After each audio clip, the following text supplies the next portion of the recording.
Hello and welcome to the 5 Minute Film Club. And after my little jaunt to Santa Mira this month, I'm firmly back in Haddonfield, looking forward to the return of Michael Myers.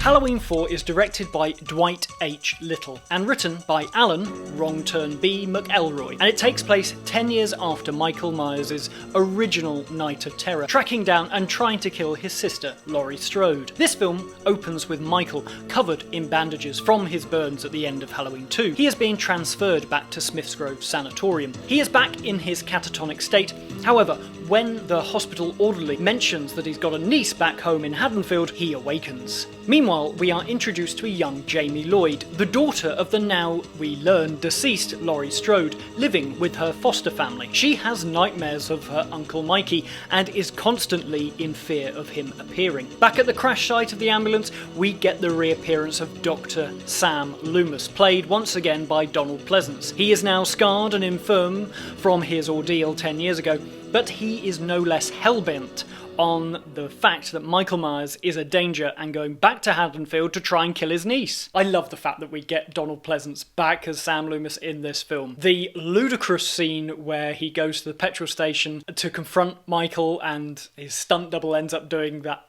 flip over the barrels.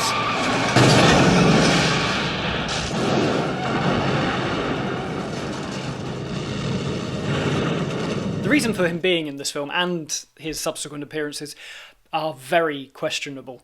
I mean, is he still Michael's doctor? And if he is, why? Surely this man can't be a practicing psychiatric doctor anymore. I mean, if he was, assigned to you, you'd run for the bloody hills. He is, of course, proved right that Michael is, in fact, heading back to Haddonfield. What plays out over the next hour and a half is essentially a retelling of the first Halloween, but with little Jamie filling in the place of Laurie. However, this film does have a decent sting in its tail that opens up the Halloween series to go in a more interesting direction next time round. Back in 1982, when Halloween 3 Season of the Witch was released, it didn't exactly light up the box office, and Mustafa Akkad, the executive producer of all the previous Halloween films, was sitting on the rights for Halloween and going, we need another film. Initially he turned to John Carpenter and Deborah Hill to see if they would come back. In fact, John Carpenter cooked up a script with the person who'd written the novelizations for Halloween 1 and 2, Dennis Etchison. Their idea for Halloween 4 was that Michael Myers wouldn't really return, he would be a ghost that kind of plagued Haddonfield. Mustafa Akkad was just like, no, I need to have a film that'll go up against Jason and Freddy, and your script doesn't, unfortunately. And all the parties kind of went their separate ways. Deborah Hill and John Carpenter actually signed over all their rights to the Halloween franchise to Mustafa Akkad. That's when Akkad brought in a new director, Dwight H. Little, and his writing partner, Alan B. McElroy. McElroy had just 11 days to develop the story, pitch it, and then submit a final draft, and it kind of shows. This is now my third Alan B. McElroy script that I've reviewed this year, and it has all the hallmarks of those other two. I think the new Wrong Turn is actually the strongest film of his to date. Halloween 4 is very early on in his career. Again, he had 11 days to write this thing, so he does draw upon a lot of influences from Halloween 4. There are some interesting elements here. I think, they try and work in a kind of love triangle, and it doesn't really work for me. It kind of gets in the way, but I think I'm probably the wrong audience for that. Maybe teens of the day absolutely lap this kind of soap opera stuff up. But, the film's story is serviceable. The film's strong point is not actually its story. Where the film works is in the direction, I think, by Dwight H. Little, and the way he manages to add some atmosphere into Haddonfield. There are some great stalking moments that Michael gets to do. They don't feel like John Carpenter's Halloween, but they're close enough that I'm happy just to let it all go.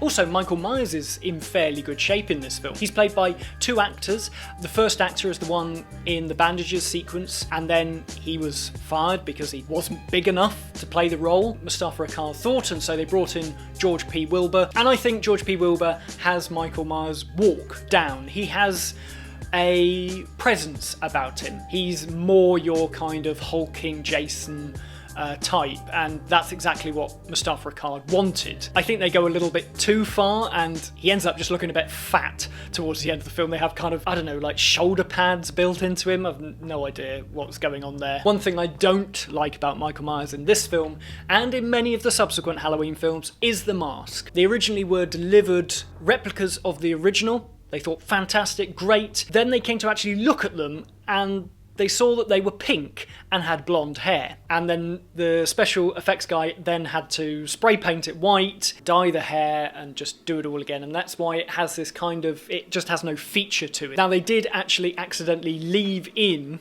a shot of the pink faced Michael Myers mask, and it's in this scene here. They didn't take a long time making this film, and so mistakes were made. Something they did go back and reshoot were the death sequences to beef up the gore. So they turned to Friday the 13th Part 7 director John Carl Buechler. Now what's ironic about that is actually him coming into Halloween 4 and adding the gore, while his Friday the 13th Part 7 had all of its gore taken out by the censors. With all that considered, far and away the best thing about Halloween 4 is Danielle Harris. This is her first film, and for such a young actor, she does a fantastic job carrying the whole film pretty much. She completely sells the vulnerable Jamie Lloyd. You want her to succeed against Michael Myers. We are not on Michael Myers' side, which is the opposite of what you are with Jason Voorhees. This film came out just prior to Halloween in 1988 and went straight to #1. Critics were pretty lukewarm on its release, and I'm not surprised really, but audiences obviously had an appetite to see Michael Myers again. And so while actually sitting at the premiere watching this, Mustafa Akkad announced